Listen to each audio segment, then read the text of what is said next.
Yeah, currently has 6. We're going to place that bill on call. Now, I believe we're going to go to item number, Senator Leno, we're going to go to your item? Yes. Item number 4, SB 140. Let me just make a couple comments before we please have everyone's attention. As I mentioned earlier on, for those of you who weren't here in the room, the rules normally for this committee are 3 and 3, 3 individuals for proponents, 3 individuals for opponents, and a total of 9 minutes. So there's 3 minutes per individuals. After that, we're going to take only, name only, support and or oppose.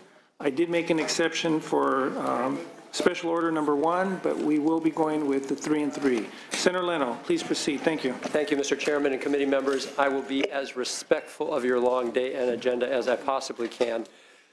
First of all, I will accept the recommendation of the committee and the Attorney General to define the word smoking as an author's amendment and also including e-cigarettes within the Licensing Act. So this bill very simply will include electronic cigarettes within California's smoke-free laws and the Stop Tobacco Access to Kids Enforcement Act, otherwise known as STAKE. And just to get our definitions clear from the start, according to the FDA, e-cigarettes are battery-operated products designed to deliver nicotine, flavor, and other chemicals to the user. The nicotine contained in e-cigarettes is derived from tobacco and is highly addictive. So that's what we're talking about here. And this is a very fast-growing industry. It's now about $2.5 billion annually, nearly doubling every year. And amazingly, it is unregulated. And why we're here is that this is a really serious potential health crisis for California. The fastest growing segment of e-cigarette users is middle and high school students. Middle and high school students who have never smoked a traditional cigarette are now using e-cigarettes, despite the fact that our former colleague, Senator Ellen Corbett, was successful in putting into statute a ban on sales to minors. But the industry markets their products in flavors such as gummy bears, Mountain Dew, bubble gum. Is it any surprise this is in the hands of children? And these products deliver nicotine. We don't even know what's in the liquids that they are vaporizing because there's no requirement for any of us to know what's in them. But even in products that claim they are nicotine-free, they have been tested by some of the professionals you'll be hearing from, and they have found nicotine. We are at risk of losing 25 years' effort and a $2 billion investment in keeping a next generation from becoming addicted to the killing drug of nicotine. So this is big business, and Wells Fargo has estimated that within 10 years, 75% of this market will be controlled and owned by the big 3 tobacco companies. So the Smoke-Free Act will prohibit the use, and it doesn't ban e-cigarettes, so anyone who suggests we're trying to ban them is just incorrect. It will just merely limit where they can be used.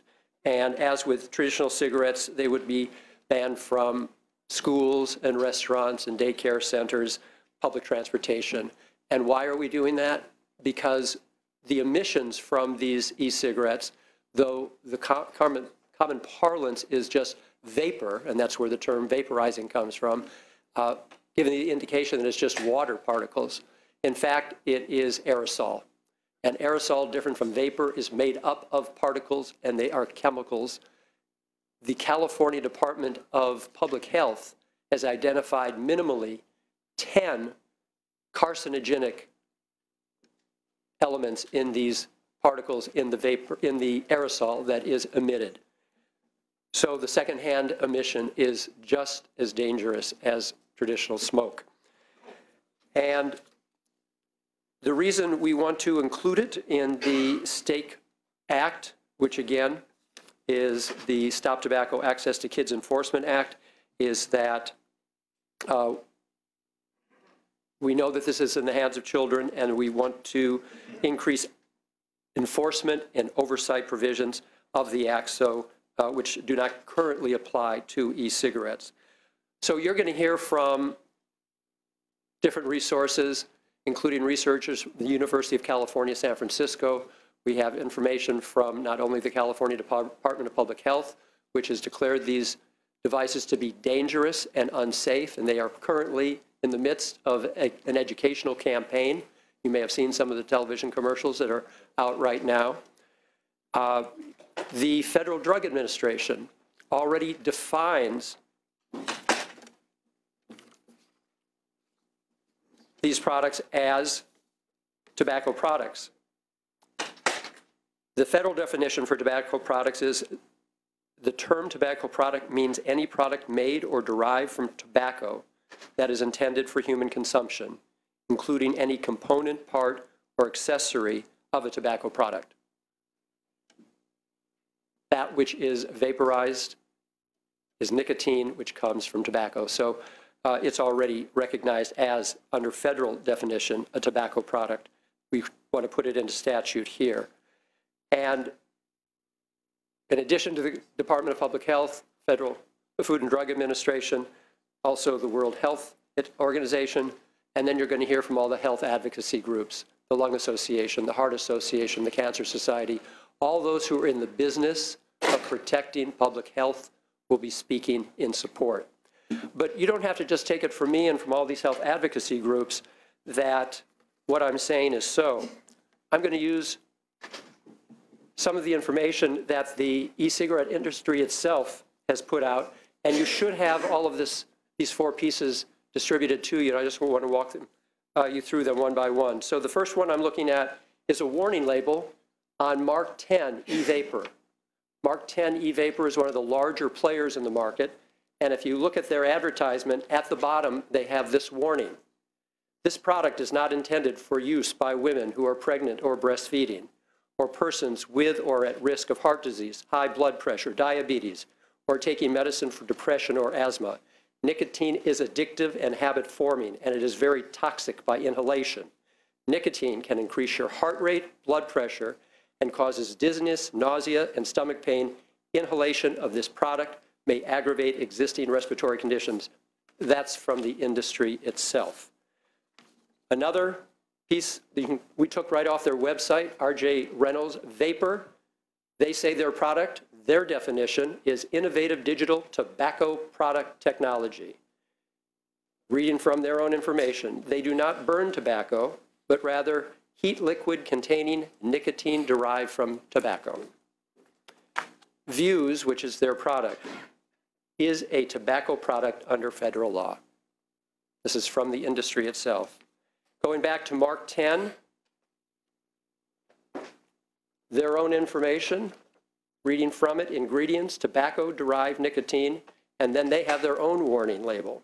This product is not a smoking cessation product and has not been tested as such. California Proposition 65 warning. This product, Mark 10, an e-cigarette. This product contains nicotine, a chemical known to the state of California to cause birth defects or other reproductive harm. This is all coming from the industry. And I'll just close with what I think is a rather fascinating story, because when the opposition does come up, and of course they should be afforded their time, they're going to argue that they are not a tobacco product, that you should oppose this bill because it's not a tobacco product, their own industry's disclosures notwithstanding, that they are a cessation device, though they have never been tested or approved as a cessation device by the FDA or anybody else. It's just their opinion. But in 2009, Enjoy, which is again one of the larger players in the e-cigarette market, at a time when Congress had not authorized the FDA to regulate tobacco products, all the FDA could regulate was cessation devices. So Enjoy sued the Food and Drug Administration, claiming they were not a cessation device, they were a tobacco product.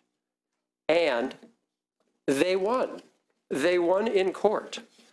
And in fact, the judge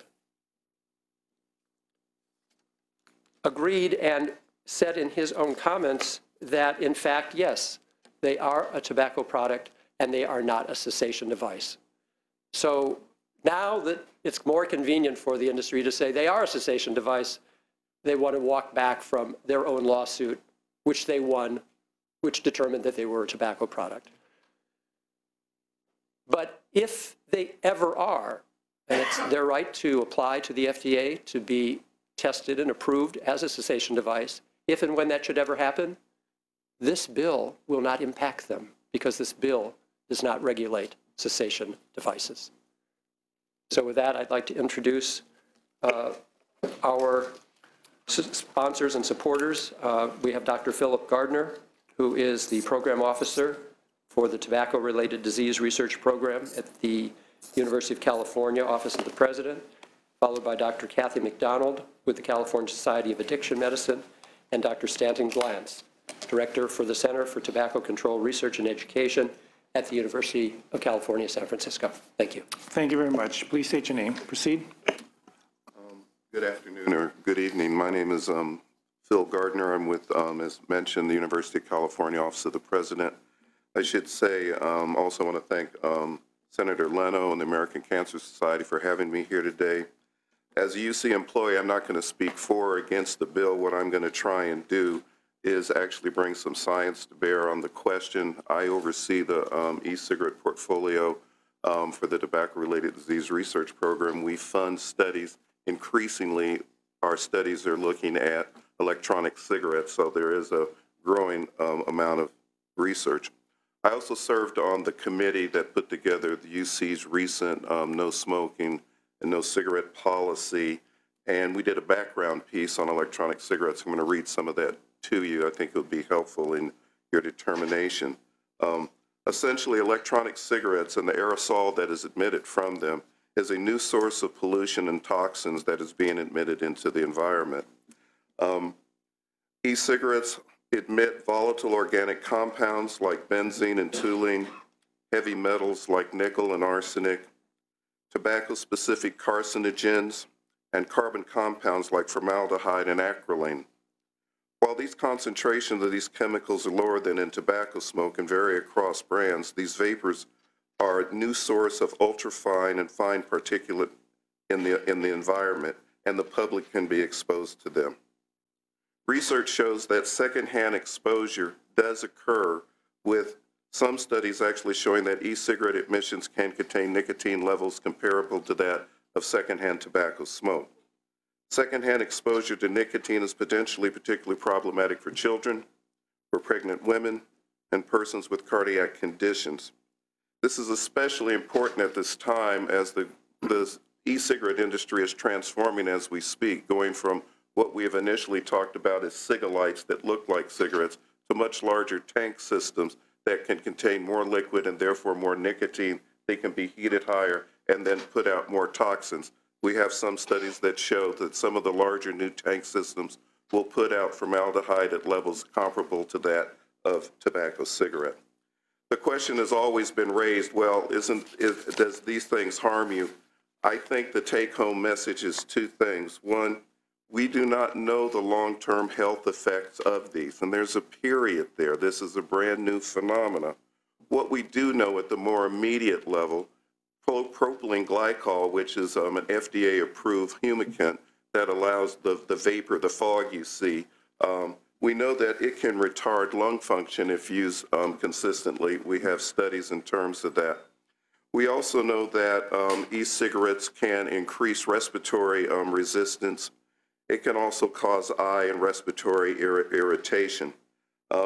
Even though, and I think this is the key point here, even though these products, propylene glycol and glycerin, are FDA approved, they are not approved for inhalation. They're approved for ingestion. And a whole different set of chemical reactions take place when you heat, burn, and or aerosolize a product. I'm going to cut to the chase and leave time for my colleagues to speak about this. There needs to be a much more in-depth discussion about this at a scientific level. And as Senator Leonard pointed out, I don't want to ban electronic cigarettes. I wish they work, but what I'm clear on is that they do produce toxic matter into the environment, and that should be the starting point of how we deal with it. Lastly, e-cigarettes and kids. The recent CDC report in 2014 in November showed that it had tripled between 2011 and 2014. This is tripled to up to 5% of kids using it. What's even more remarkable, the next month in November of 2014, this is just a few months ago, Monitoring the Future data came out where the majority of kids, there are more kids smoking e-cigarettes than smoking regular cigarettes. Not to put too sharp of a point on this, when they don't even use the terms e-cigarettes. Our tools are not even functional in their environment. Vaping pens, breathalyzers, vaporizers, all sorts of things. It's similar to asking a kid, does he smoke? But of course, when he talks about smoking, he's not thinking about the Swisher Sweet or the Black and Mild cigar. He's thinking about a cigarette, so he says he doesn't smoke. So we even have to get our terminology in order. Lastly, youth exposed to nicotine is clearly a problem. It can alter brain development at a young age. That's why most people get addicted when you're young. It takes over certain executive function. And lastly, e-cigarettes are an unregulated product. The U.S. Food and Drug Administration has not approved these products for treatment of nicotine dependence, nor are they currently subject to safe manufacturing quality standards. The FDA continues to warn people about them. We do not know the long-term health effects of e-cigarette use, and although the industry marketing of the product implies that these products are harmless, the aerosol that e-cigarettes emit is not pure water vapor. So based on that, I'm reading the concluding paragraphs of the UC policy. Based on the little science that is available, and while using the precautionary principle and not wanting to undermine the great strides in smoking denormalization that has taken place, UC is regulating electronic cigarettes like regular tobacco cigarettes, and I've gone through the rationale for that.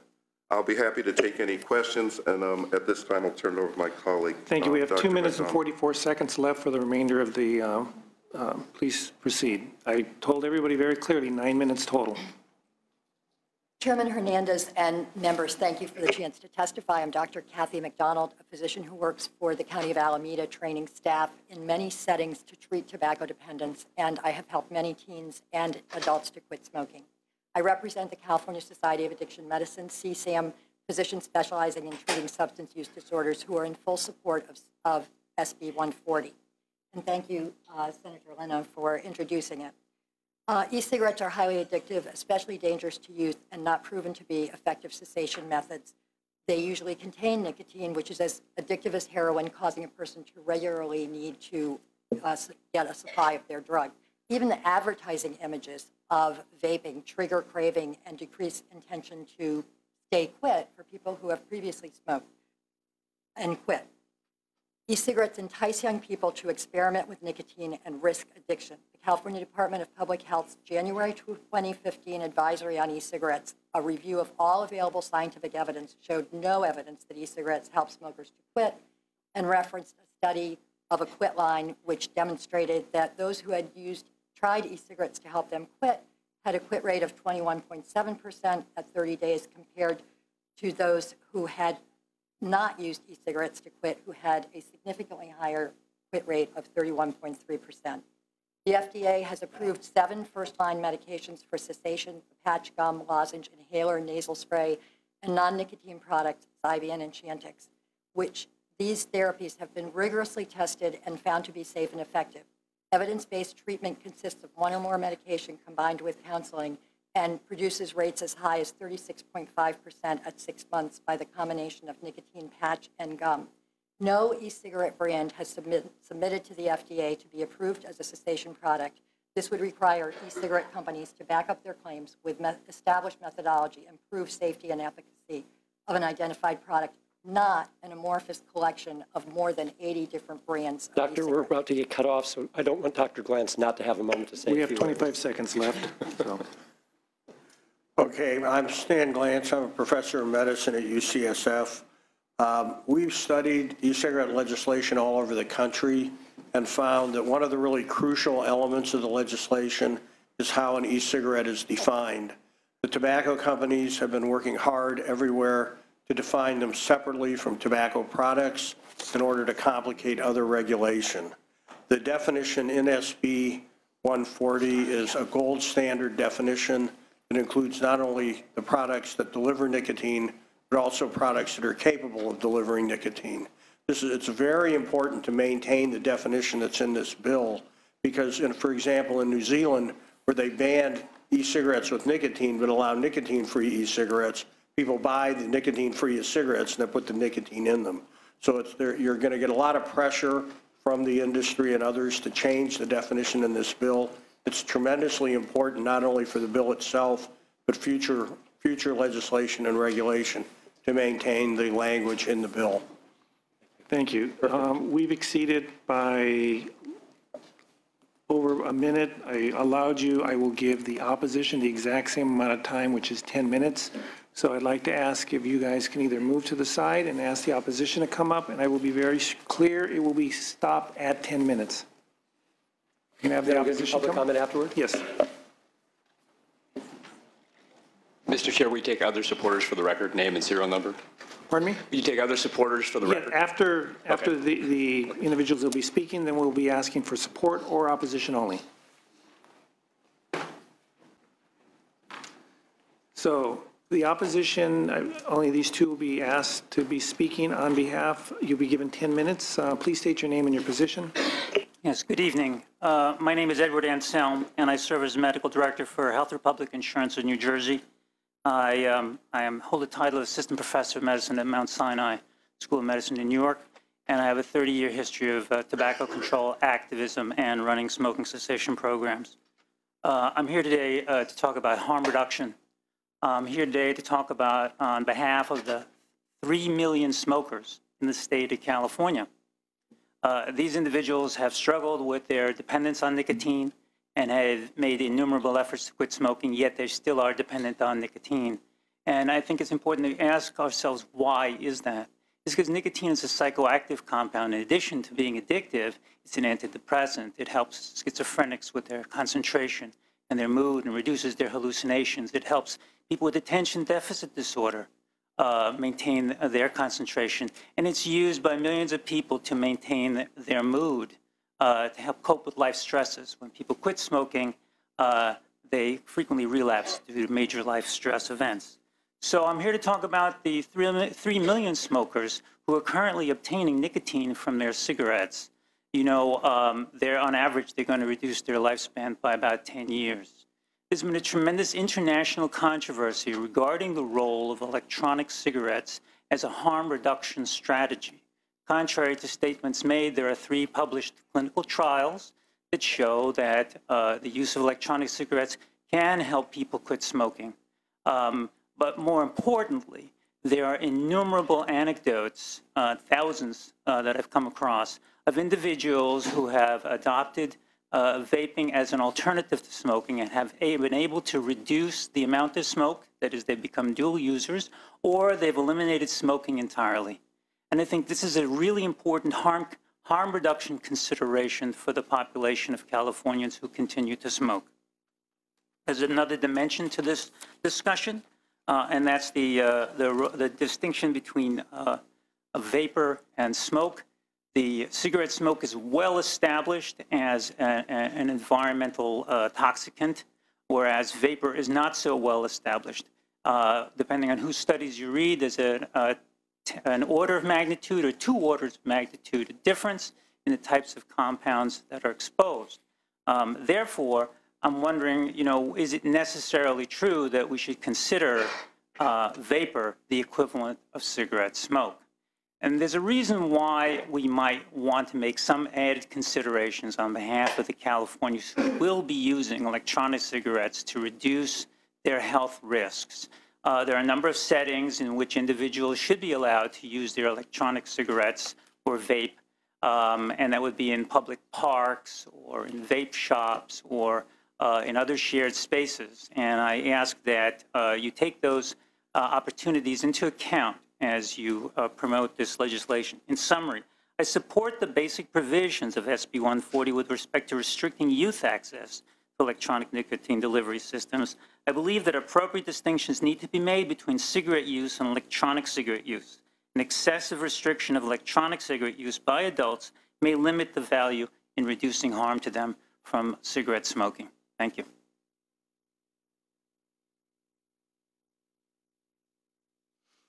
Good afternoon, Mr. Chairman and committee. I'm Stefan Didak, and for over 27 years, I was a two-pack-a-day smoker until I switched to a safer alternative, a vapor product.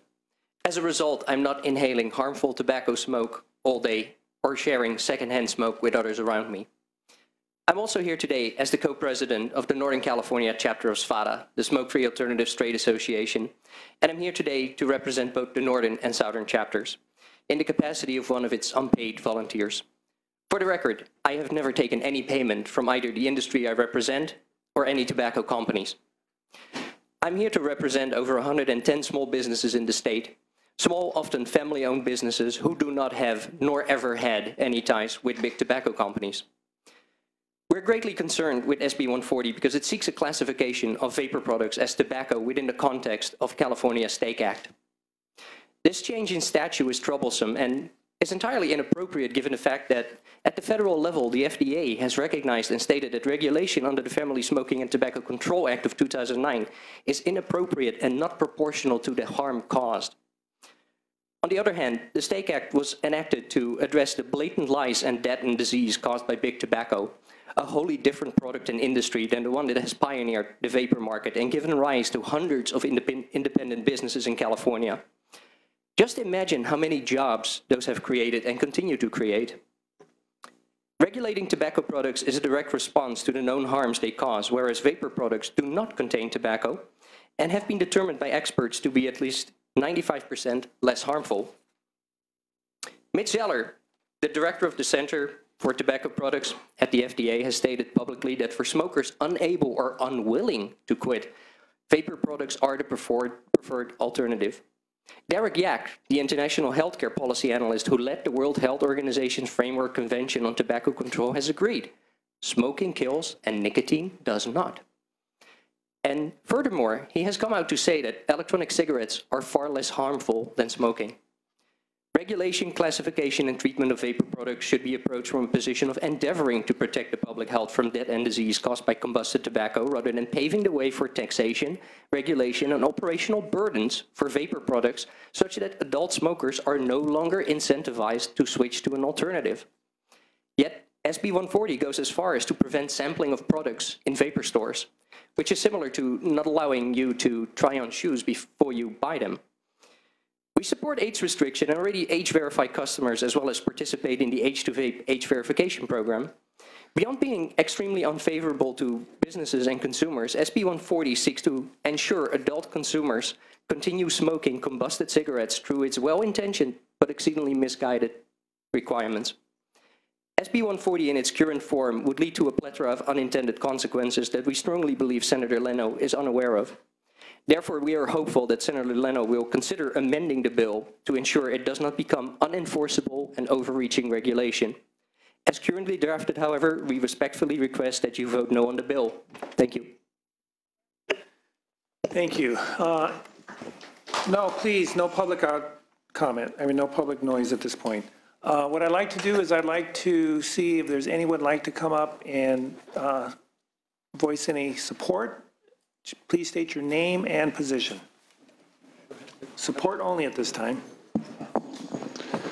Thank you, Mr. Chairman. David Ford on behalf of the Association of Northern California Oncologists and the Medical Oncology Association of Southern California in support of the bill. Thank you. Tim Gibbs, American Cancer Society Cancer Action Network, one of the co-sponsors of the bill, and we urge the committee's support. Thank you. Hi, Callie Hampt on behalf of the American Heart and American Stroke Association, proud co-sponsor. Thanks. Hi, Lindsay Freitas, American Lung Association in California, also a co-sponsor and urging strong support. Thank you. Tiffany Whiten on behalf of the Campaign for Tobacco-Free Kids and strong support. Thank you. Alicia Sanchez on behalf of the California Medical Association in support. Andrew Antwi on behalf of the Los Angeles City Attorney's Office in support.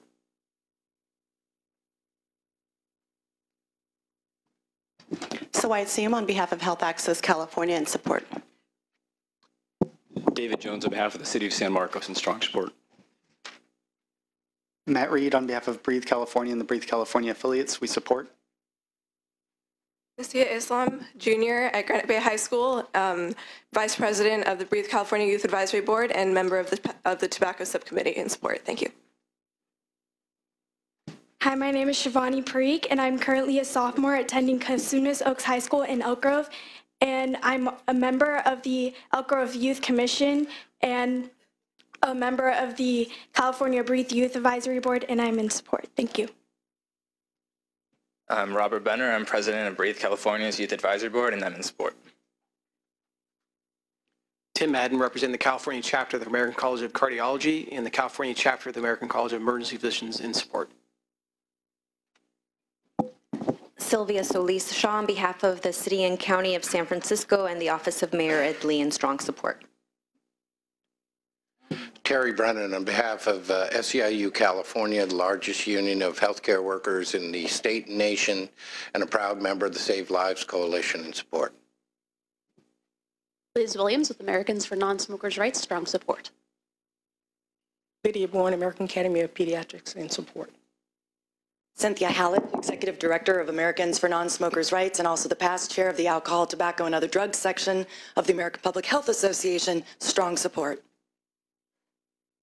Misty Johnson on behalf of the California Pharmacists Association in support. Judith Regal with the County Health Executives Association in strong support. Jody Hicks on behalf of the California Academy of Family Physicians in support. Teresa Stark on behalf of Kaiser Permanente in support. Justin Garrett with the March of Dimes in support.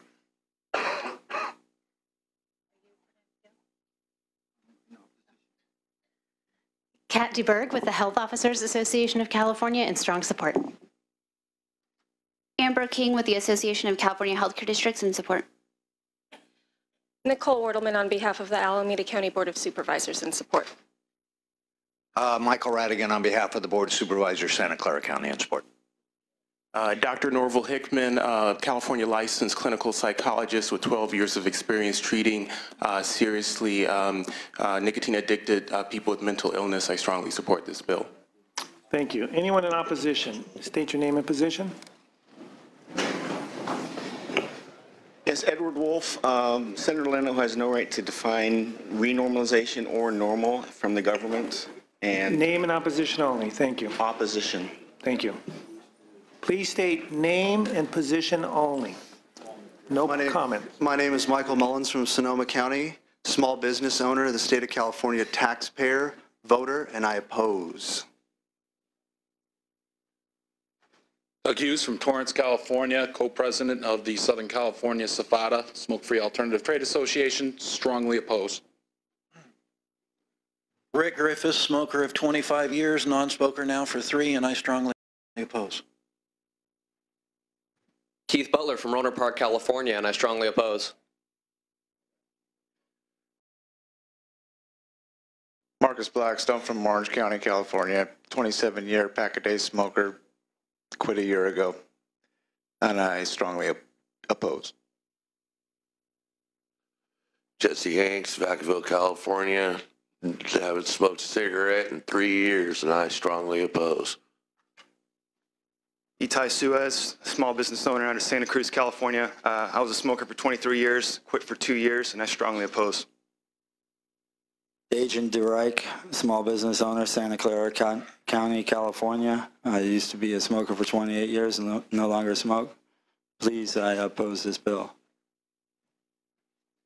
Jonathan Mossbleck, Santa Rosa, I oppose. Eddie Walsh, Rohnert Park, California, small business owner, strongly oppose. Billy Vernetti, business owner, Davis, California, I oppose. My name is Sally Getch. I've never smoked. I've never vaped. I'm not employed by the industry. Vaping saved my marriage. I'm strongly in opposition to this bill.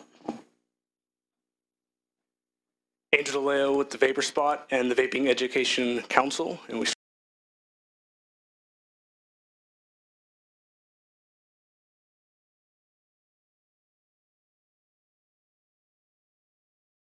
strongly oppose. Corey Paravano with the Vapor Spot.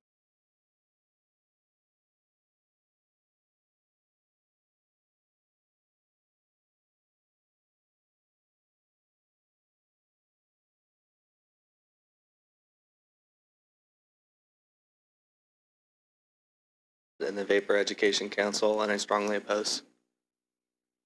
Wade Atterbury, San Jose, small business owner, strongly oppose.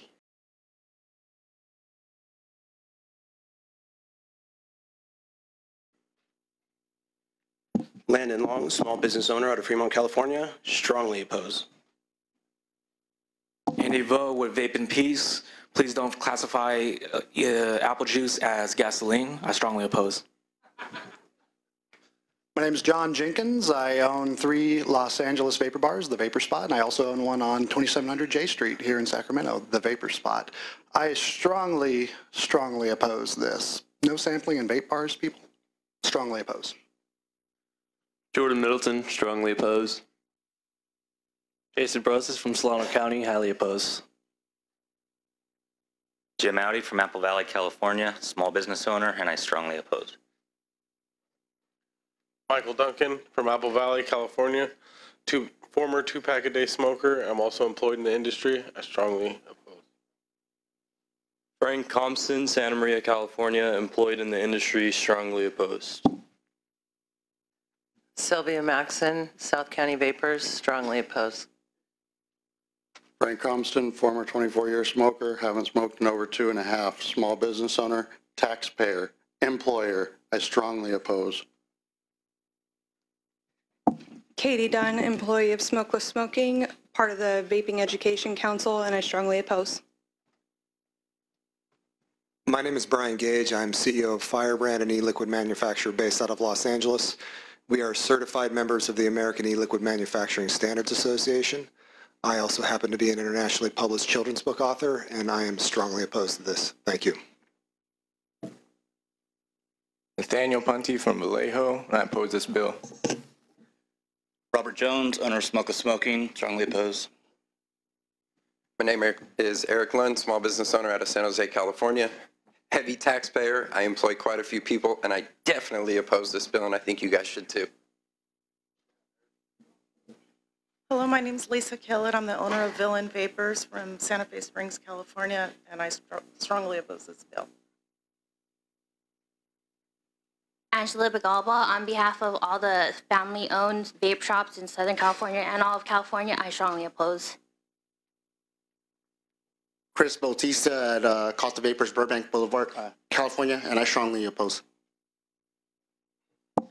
Joey Mariano, United Vapors, not vaping. This bill doesn't allow vaping in a vape shop, and that's like no drinking at a bar. It doesn't make any sense. I oppose. Chris Ollie with the CKS brand. I was a smoker for 10 years, and vaping helped me quit. Strongly opposed. Chris Neary from San Jose, California, ex-smoker for 16 years, 2 packs a day. I strongly oppose. Felicia Garfield from San Jose, and I strongly oppose. Spencer Oberlin, ex-smoker for 10 years. I'm employed by the Department of Homeland Security in my business, Elevate. I strongly oppose. Neen Garcia, ex-smoker, owner of Vacaville Vaporium. I strongly oppose. My name is Carrie Hess. I'm from Redding, California. I'm a small business owner. I'm an employer. I vote. I'm a member of the Consumer Advocates for Smoke-Free Alternatives, and I strongly oppose this bill. Jeff Hess, small business owner. Electronic cigarettes are not big tobacco. I strongly oppose. Taxpayer, voter. Eric Beal, Santa Rosa, representing Digital Cigs on our over 9,000 customers. I strongly oppose. My name is Cassidy Miller. I'm smoke-free, and I strongly oppose this bill.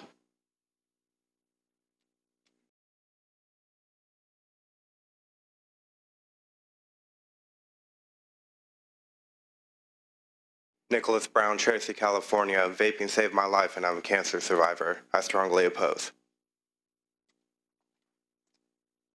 Camille Winans from Local Vape. I strongly oppose.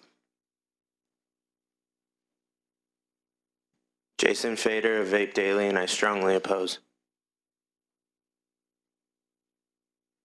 Jacob Johnson of Buckshot Vapors Inc., and I strongly oppose. Tyler Frost, small business owner, employer, taxpayer in Stanislaus County, Sacramento County, and Amador County, and I strongly oppose.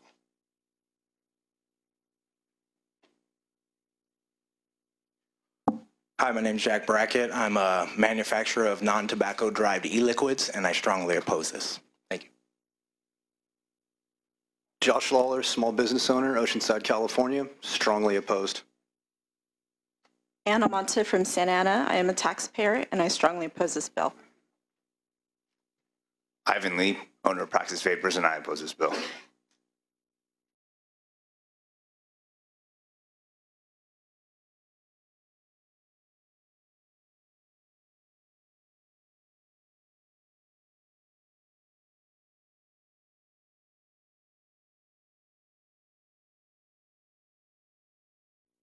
Benedictine Walker from Ontario, California. I oppose this bill.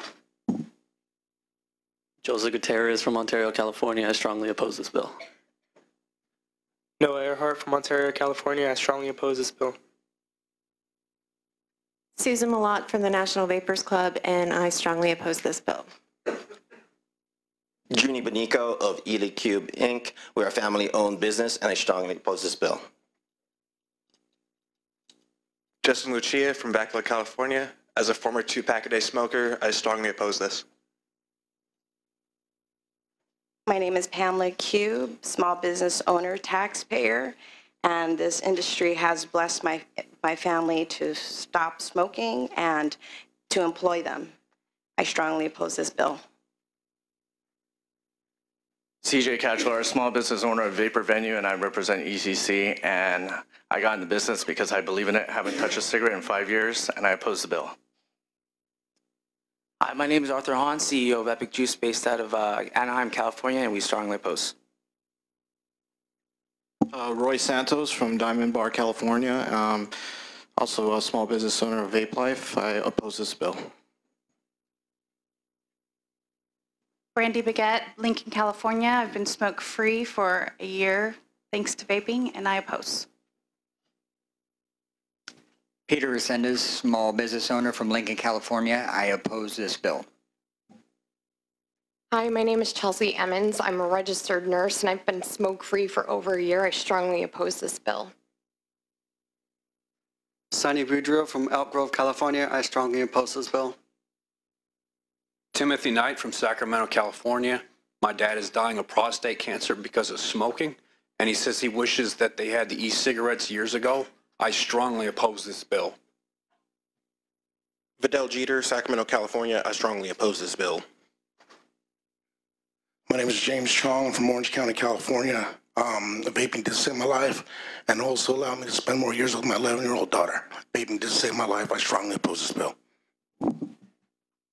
Rich Killett, Santa Fe Springs, small business owner, taxpayer. I oppose this bill. David Walker. I'm a state worker here in Sacramento, and I strongly oppose this bill.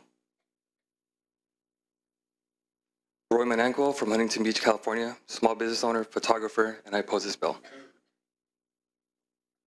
Carlo Mercier from Norco, California, and I strongly oppose this bill. Bobby Williams. I am a small mom and pop shop business owner. I do oppose this bill, and this has kept my wife off of smoking for the last 2 years, and I love this product. It has helped save so many lives, I believe. I oppose. My name is Eric Cook. I'm an ex-smoker and a small business owner, and I strongly oppose this bill. Andrew Noda, Long Beach, California. Strongly oppose this bill. Good afternoon. Troy Scribner, owner of Vaping Up in Healdsburg, California. We strongly oppose this bill. We're taxpayers, and we vote. Devin Scribner, 30-year smoker, almost 2 years non-smoking with vaping, owner of Vaping Up, Healdsburg, California. Strongly oppose. My name is Alex Shanis. I've been tobacco-free for 3 years now. I work in the industry, and I strongly oppose this bill. Gary Supine of Apple Valley, California. I work at a vape shop, and I strongly oppose this bill.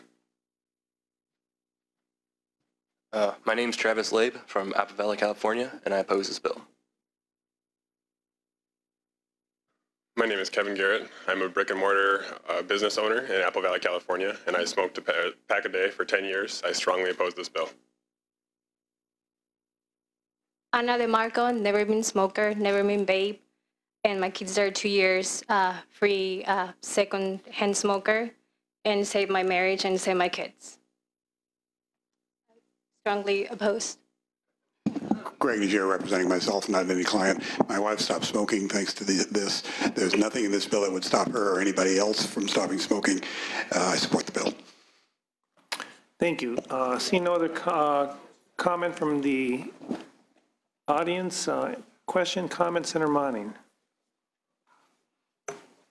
Thank you, Mr. Chair. A couple of questions. First, for the author, does your bill prevent an adult from acquiring and using e-cigarettes? Certainly not. Certainly not. And I'm really a bit shaken by some of what I've heard now, because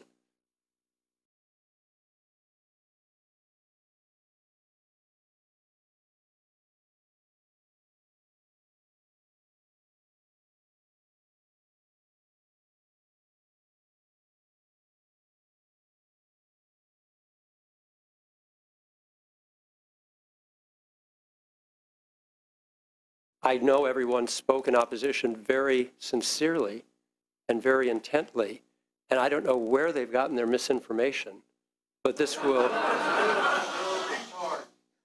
well, Hold on. First of all, no public comment, and that was totally inappropriate. Sergeant, find out who made that comment. Okay, please leave. That is totally inappropriate. So if I could just continue.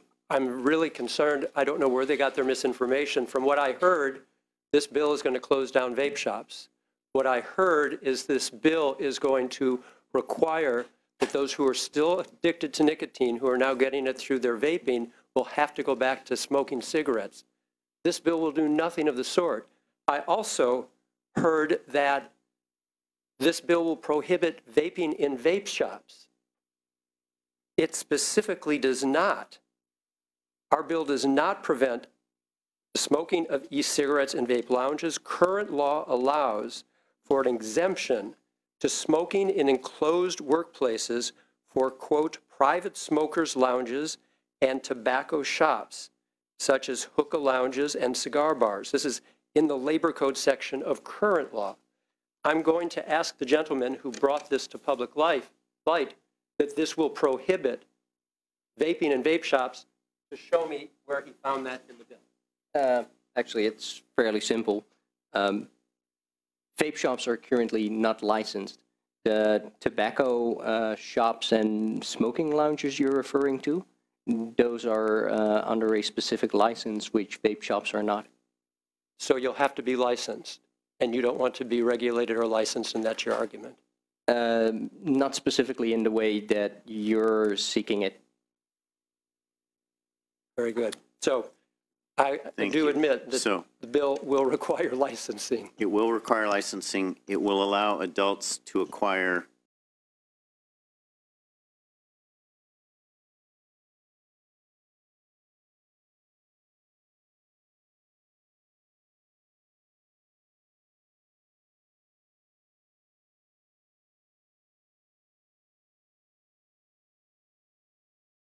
e-cigarettes if they choose to use them. Of course. Thank you. And then if I could ask a question, the first witness, could you repeat your name again? Edward Anselm.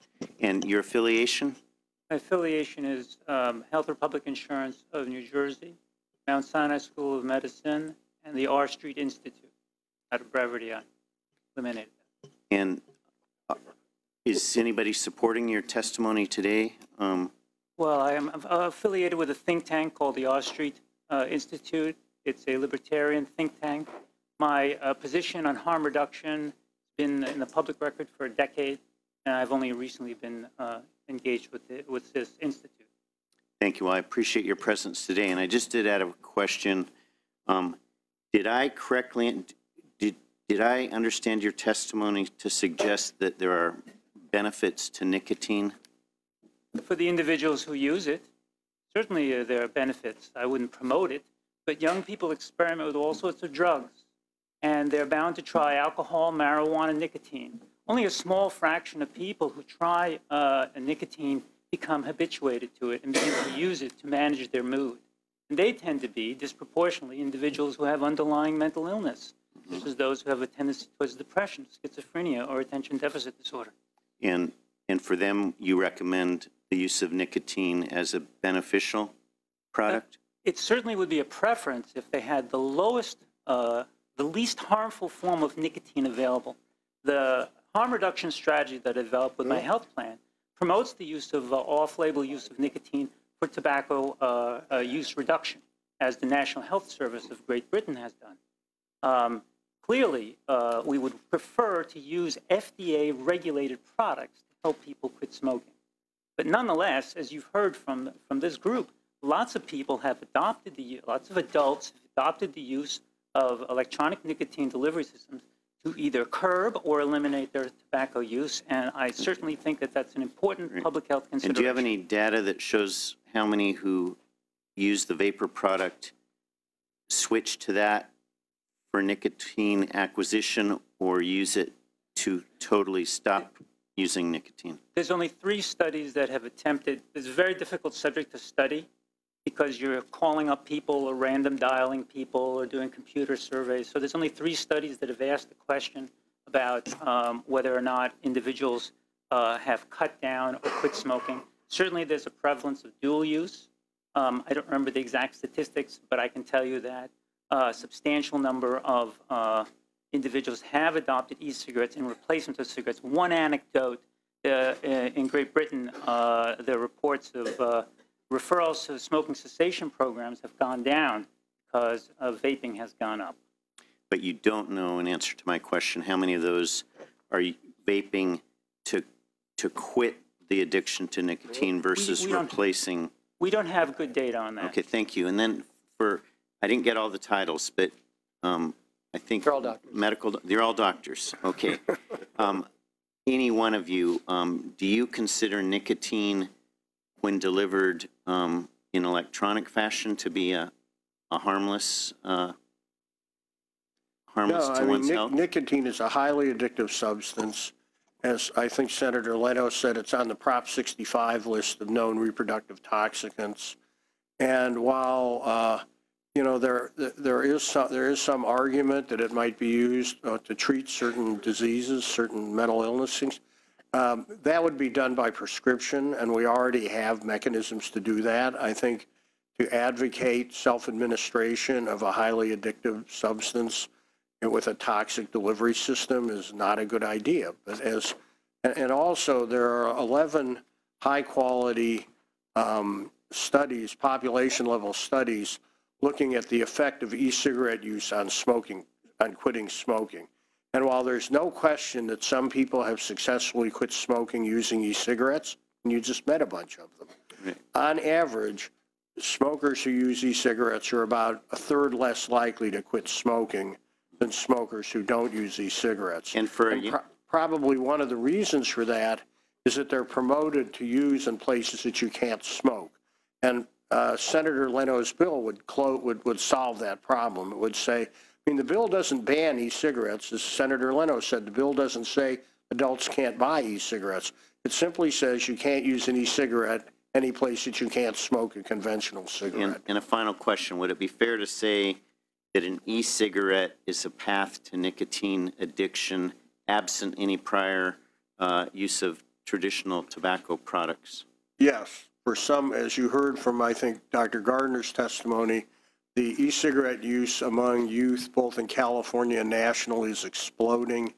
There are now more kids initiating nicotine use with e-cigarettes than cigarettes. Our work has shown that kids who experiment with cigarettes and use e-cigarettes are 8 times more likely to become established smokers. So there's no question that e-cigarette use is increasing nicotine addiction among youth in California and in the country.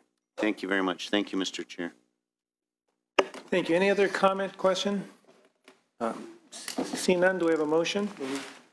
Moved by Senator Roth. Would you like to close, Senator Leno? Thank you for your time, for your consideration, and for all those who attended today on both sides of the issue, and I ask for your aye vote. Thank you. This is item number 4, SB 140 LENO, electronic cigarettes do pass as amended to appropriations. Chair is recommending an aye vote. Call the members, please. Hernandez. Aye. Hernandez, aye. Nguyen. Hall. Mitchell. Monning. Aye. Monning, aye. Nielsen. Nielsen, no. Pan. Aye. Pan, aye. Roth. Aye. Roth, aye. Wolk. Wolk, aye. Currently has 5. We're going to place that bill on call. We're going to now move on to. Thank you. Thank you, Mr. Senator. Chair and committee members. Item number 9, I believe Senator Hill. Senator Hill here? Okay. And thanks for moving, of course, the music up.